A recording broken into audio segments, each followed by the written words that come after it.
Jeremy, and 2 years ago I had a diving accident and immediately broke my neck and was diagnosed with a C6, C7 complete spinal cord injury.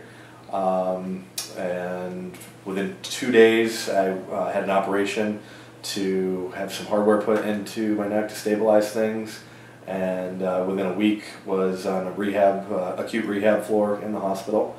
And I spent 2 months there doing daily therapy, and after that I was released into a subacute situation where I spent the remainder of 8 months, during which time I was looking for an apartment, ready to leave the hospital setting, get out back into the community, and spent quite a bit of time trying to find an accessible apartment that would work out for me.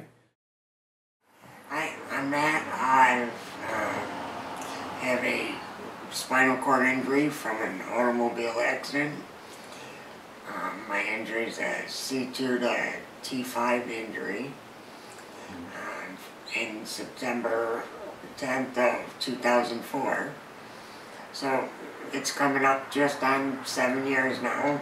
I've been injured, but things continue to get better and stronger all the time. I just purchased a house 3 months before my accident. So Mike, tell me, how many years have you been injured? I've been injured 9 years approximately. Yeah. Okay. And you've been living in this house for? Well, I would have to say 7 years. Okay. Great. And what would you say is the best part of this house? What do you enjoy about living here? The home is very accessible. I'm able to get in and out. I'm able to get into the restroom, and I'm able to get into the kitchen, take care of my needs in all 3 of those ways. Yeah. And it's also got a beautiful backyard, which I love. Hi, I'm Sue. I've been paralyzed for 28 years now, and been injured since I was 15. I was riding down a hill down in the southern tier, hit a pothole, flew over the handlebars and bounced off from a guardrail, breaking like 15 bones in one shot, so I damaged 6 vertebrae. I'm a result of that about a T3, T4 level injury. So I do have full use of my upper arms, but there's no feeling and no movement in my lower extremities. As a minor, I went back to school, learned how to reintegrate into the public school system from 10th grade to 12th grade, and had to figure out how to modify our home.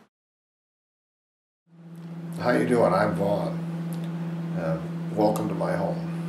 I was injured in a motorcycle accident in Utah on May 28th of 2010. I did my intensive care recovery in Utah, and then got myself into a position where I could take an air transport flight from Utah to Strong Hospital. My son and his wife had scoped out Strong Hospital as a place to do rehab. It was close to family and friends, and it was a good rehab department. My daughter-in-law is a physical therapist. My son is a doctor of physical therapy, and so with their information I had to go with that. One of the things that can really happen when you go home that I've noticed in some cases is that your home isn't able to be transferred into what you want it to be. And with the money that you can spend on a home to make it handicap accessible, there are some cases where you may be better off building a new home.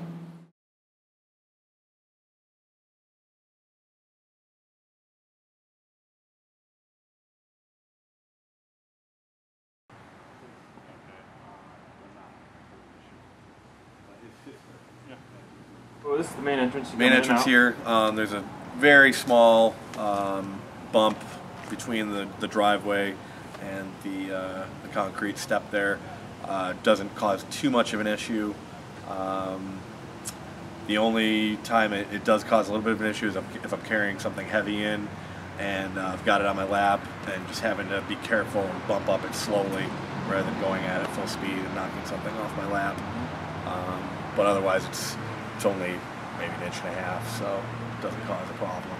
And it's covered landing. Covered landing, which is nice. Obviously the parking is not covered, but you know, if I've got a bunch of things coming in from the car, I can kind of pile them up here, or even just inside the doorway, keep it covered if it's raining or something like that. And you are, let's see, so the sidewalk, so if you were to hit the bus, it's basically up the hill down to the main sidewalk. Yep, it's right at the end of the driveway and maybe 50 feet down just to the corner. There's a bus stop right there.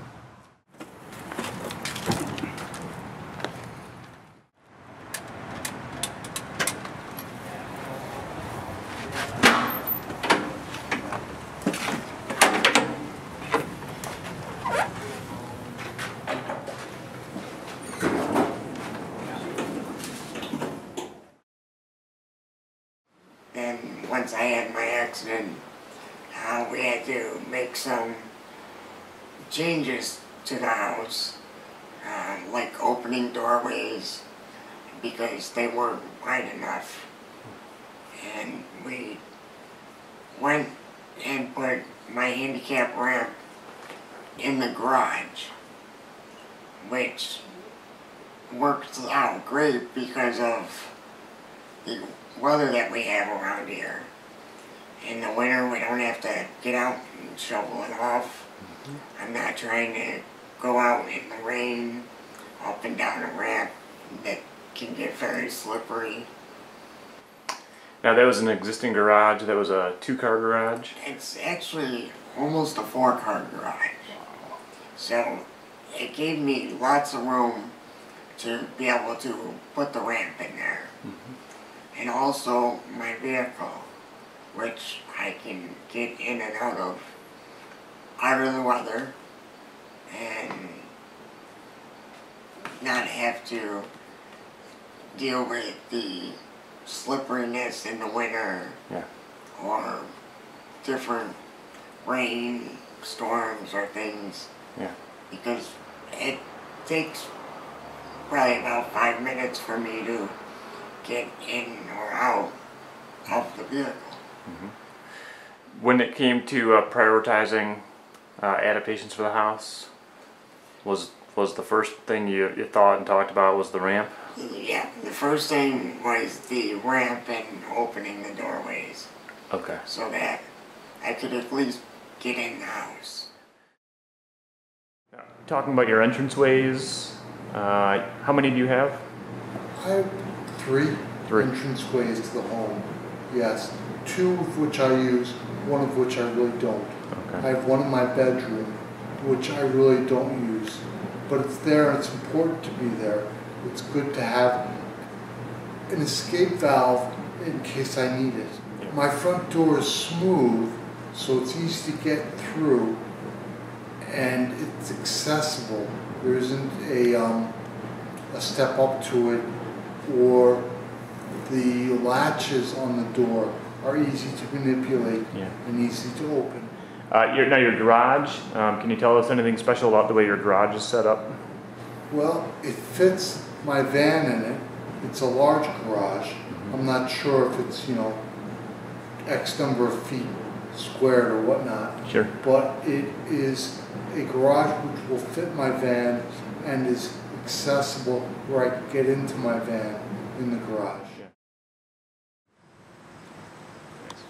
This is my emergency exit. I would just come from the bedroom through my family room. The door is a little bit of a tight squeeze. We haven't bothered to invest anything in widening that doorway. No particular reason, just haven't gone that far. And as long as I can get through, I figure why bother. That's fine. So, the deck was pre-existing. The ramp is a new addition that we just cut an opening in the railing, and then added several feet in length in a ramp. And the slope looks pretty much to spec. I mean, it's... I had to meet code. Mm-hmm. So once we started doing this project, I had to get the proper paperwork through the town, have them come and do inspections through various stages of doing the installation of this. So this is a Toyota Sienna conversion van. It was done by Agro Enterprises, but Tim's Trim and Auto Crafters are another two companies that will do conversion vans. The whole van lowers on the side with the ramp, so that the ramp is not as steep to get in and out of the vehicle. The center seats are removed and I can pull in, turn around. I added a 6-way power base to the driver's seat, so the seat will go up and down depending on my wheelchair height. It spins so that I can do a transfer into the seat, and then the seat slides backwards and forwards. It's nice because it's the smaller van, so it's a little easier to handle versus a full-size van. And this van gets about 20 miles to the gallon on average.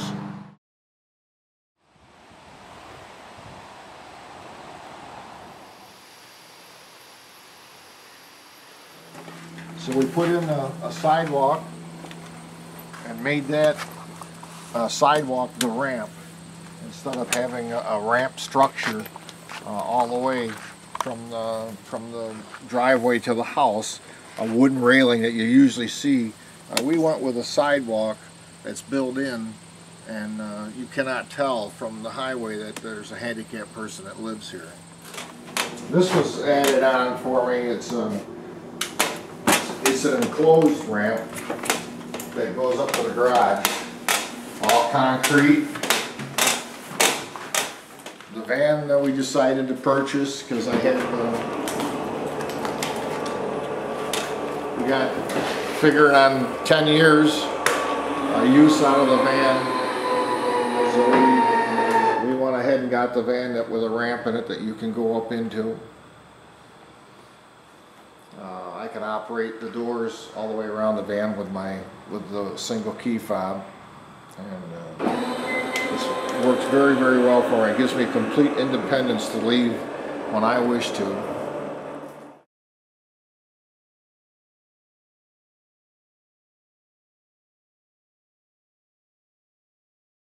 So, as I said, we've freed up a little bit of space to clear this lane by removing the heating unit under the window. I was able to put the bed right up to it, which allows me to have the shower chair on one side of the bed, and I would enter and exit the bed from this chair on the opposite side. The only original light source was the overhead light with the light switch not reachable from the bed. Solved that just by putting in a lamp with the clapper. Have the low profile bed rails installed, which just helps out a lot with getting dressed mostly. And just a normal bed. The bed rails slot in underneath, in between the mattress and the box spring, Okay. and then tie down to the frame. So besides the clapper for the light, do you have any other, like, what do you keep at your bedside? I keep a reacher underneath the window there. I've got some of the, I get dressed in bed, so next to the bed I keep the things that I need: baby powder, deodorant, and dressing supplies for my suprapubic catheter. I've got the large roll-in closet here with the doorway wide enough that I can actually get the shower chair in there, so I can grab some clothes out of there and bring them to the bed when I'm getting out of the shower. Yeah. I've got just, again, with the temperature regulation, sometimes get a little hot at night, so I've just got a small fan on the dresser there with a remote control for it. This is actually a new mattress that I just got about a week and a half ago. This is one of the turning ones. Oh, it actually rotates. It will actually turn you from side to side on a 45-degree angle. Wow. Anywhere from every 5 minutes to 2 hours. Wow. And it sounds like a low air loss as well, so it's Also. pressure relieving on top of rotating. Yes. So awesome for your skin. Yeah. Insurance actually did pay for this. I Okay. just have a regular manual hoarder. I didn't ever qualify to get one of the manual or the tracks on the ceiling. But that's not that big of a deal. I You know, use it once in the morning and once at night to go to bed. In some respects, if you have a track system, you're confined to the room, where Right. if your chair breaks down out in the living room, they can always bring the Hoyer out to Yeah. you and lift you up, right? Yeah. So, And I keep the things that I need close on the middle shelf, like my suction machine and a place for them to set the meds down so that they're able to do them. and in terms of your bedroom setup, have you configured the furniture in a way that kind of lends towards daily routine or just the things that you need to do during the day? I believe the biggest thing that I have to lend towards that is space and room. Would you say is your bedroom a little bit on the big side? Is it a perfect size, or does it feel a little bit on the small size? I'd say it's a little on the big side. Okay, so a little bit smaller bedroom would work okay. Absolutely, yes. Because I got to get in bed. I got to get out of the chair. You know what I mean? I can't spend 12 or 17 hours in the chair. How long have you had this hospital bed? Is this As long as I've been here. okay? I think this is the second one. Yeah. I think we just got this one, but the other one was the same thing. This is everything. Yeah, that's great. The baskets are a really good idea. Yeah. Just so you can pull the basket out Yeah, exactly. and not have to worry about messing up, all the clothes on the shelf. And that's what I do when I'm ready. When I'm getting ready for bed, when I'm getting washed up, I'll get an undershirt, Mm-hmm. and then I'll get washed up. Take my shirt off first, then get washed up, and then I'll put that on. I have the touch lamps. That makes it very convenient when you're in bed to just be able to turn the lights on and off without having to try and stretch and reach up and turn a switch. So I've kind of gotten used to having those for many, many years. Transferring into the bed, I just have a standard bed. Height-wise, sometimes pillow top mattresses can make the bed a little too high. We've done things like cutting the grooves where the slats, the sidebars, lock into the headboard and footboard. We've cut those and lowered them so that we've made the whole bed sit a little bit lower. Things like cutting the legs off was an option that we discussed to bring the whole bed down a little bit lower to make accommodations. So somebody leaving the hospital is on a pretty fancy mattress, chances are, and they're going home with a new bed of some sort. You're sleeping in a standard bed, queen bed, pillow top, you said, for pressure? Pillow top, yep. Are you repositioning during the night? Do you wake up to reposition, or are you just doing it? I don't, actually, and I Okay. sleep sleep on my side, not on my stomach, and I've been fortunate that I haven't had major skin issues. The mattress is firm enough when I do my transfers, but soft enough that it doesn't seem to bother my skin. So finding that balance between those two is probably the biggest challenge. I got this when I think the Sesame Street store in Marketplace Mall was going out of business. My niece, who is now 26, was probably about 5 at the time. But again, a lot of clothing stores have something like this. This allows me to reach up and pull my coat hangers or clothes hangers off from the top shelf in the closet, and I can get things on and off the shelf. A standard product. Yeah. I would bet you can find this on the internet fairly inexpensively. This closet was not here. This was built into the room, and we organized it for a handicap accessible closet. We did it with, we used Lowe's as our place to get the racks, but we set it up so we had shelving and racks that I can reach, and a place to hang the shirts that I can get to.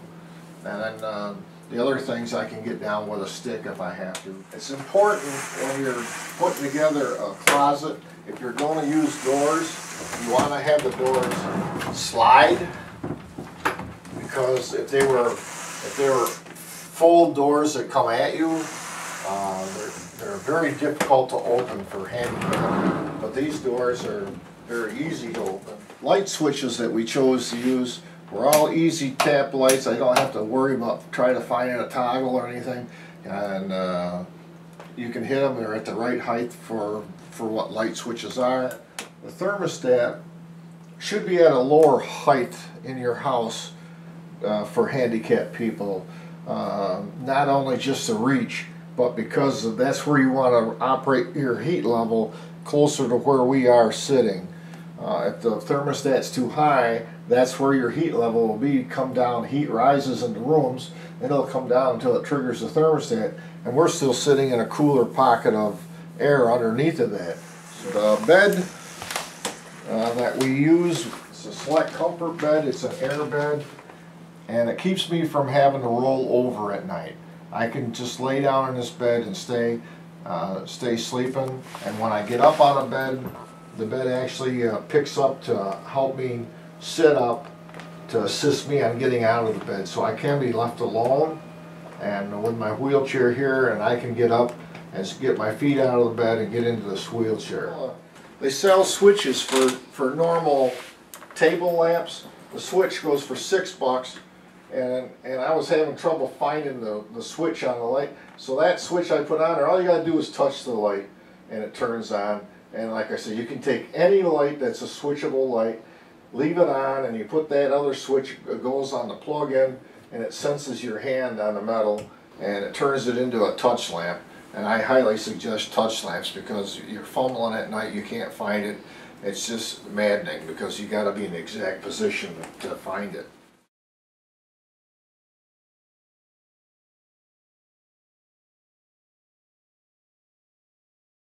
Alright, so obviously in the bathroom here, the roll-in shower was already here, so that's a really key thing. Got a rolling wheelchair, shower chair that I just transfer in from bed in the morning. I'm able to use the toilet from that chair and then right into the roll-in shower for the shower. And then over here, made a couple modifications, just removed the vanity that had been here and installed the wall-mounted sink that I'm able to get under, and had the medicine cabinet lowered and recentered.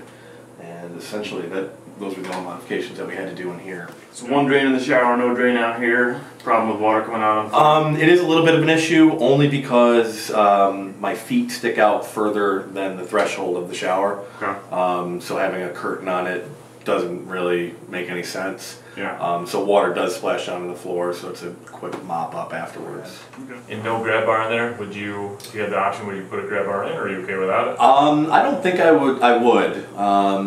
I don't really need one because of the chair. Okay. In terms of temperature, when you're wet in here, you don't have any kind of heaters or heating lamps? Or there is a heating lamp here, okay. Which I've actually never used to keep myself warm. I just use it to finalize the drying of the floor. So, but yeah, the temperature has been fine.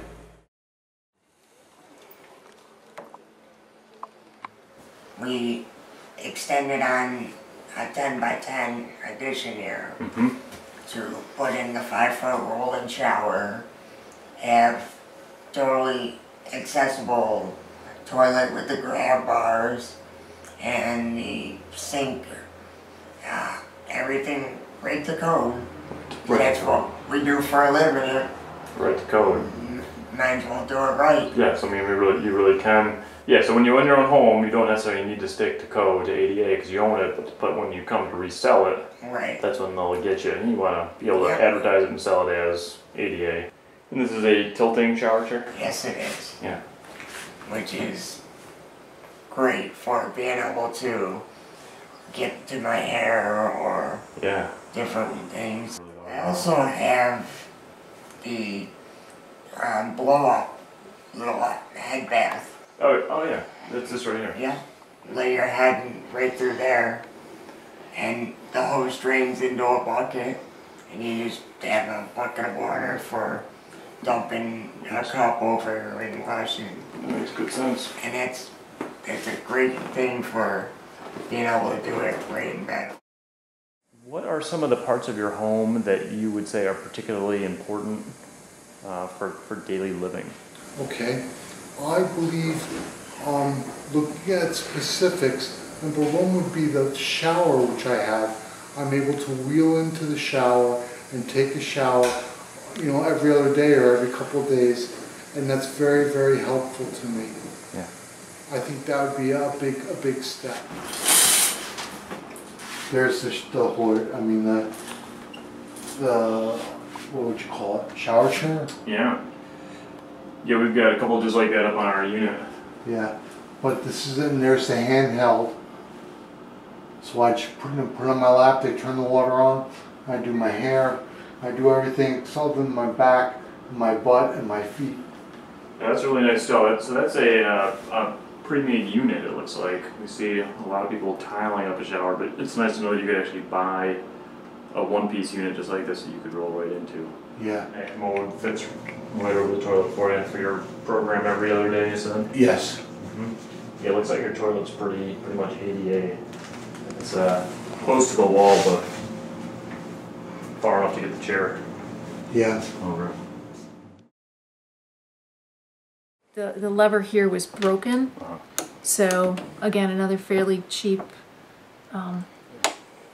addition was just putting the little lever so that I can open and close it. I do have to leave it all the way open to get through the door, so I managed that. Coming into the bathroom, it had a pre-existing double bowled sink. I did change recently the sink faucets, so you've got the single lever. It goes on and off so easy and adjusts temperature pretty easily. The toilet, however, I did put in a raised toilet. I wanted some extra padding, so simply we added just little L brackets so that it doesn't slide left and right, breaking the hinges. And we just literally screwed this 4-inch, I think it's a Lumex product actually. And again, my bar, we've literally taken an L bracket and screwed it to the frame and to the floor so that this isn't going anywhere. We took, again, the local hardware store. We got a little bracket. We were able to screw into this on the top and a bar that we cut to length and then just put a shower curtain on it. The lip on the bottom allows me to tuck the shower curtain inside so I don't flood the floor. And then we put, again, the grab bar inside the shower seat that allows you to raise it to various heights, the handheld shower, and then again the triangle shelving unit that allows me to keep things handy and adjust. Those shelves will adjust to any height, so I can adjust it to what my needs are. The door latches are handicapped so that you can open them up without twisting knobs and things. Monroe wheelchair, I bought the more expensive chair for a commode chair. This is a shower chair. The arms and things come off for transfer, but it's a commode chair. It slides right over top of my commode. I go in right from this area here and take a shower. The shower handle was designed when my wife brought this to the table. She wanted to handle this way closer to the edge so you wouldn't have to be into the shower to turn on the shower. The handle is also a handicap handle for how it works and accessibility, and it's even furthermore, it's got a special screw inside that when I turn it all the way on, it's not too hot for me. It's close to the correct temperature. We went with a second drain on the outside so that when I pull up to the sink, if I'm dripping or anything, I'm over another drain, and that the floor slopes to that drain also works very well. The sink is set up for ADA so I can pull under there. Some of the pictures you'll see in magazines show that you have to insulate the piping for the hot water, but if your piping is such where you can't move it and get it out of the way where you won't touch it, well then you've got to insulate, because you can't, as a spinal injury, you don't know when your legs are getting burnt. So you got to protect yourself from sharp edges and that. I use this electric heater to help dry myself. Because when you're in a wheelchair, there's certain areas underneath that you can't reach.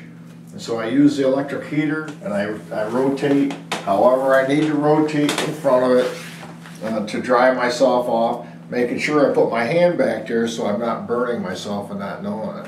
You gotta stay 12 inches away from that at least.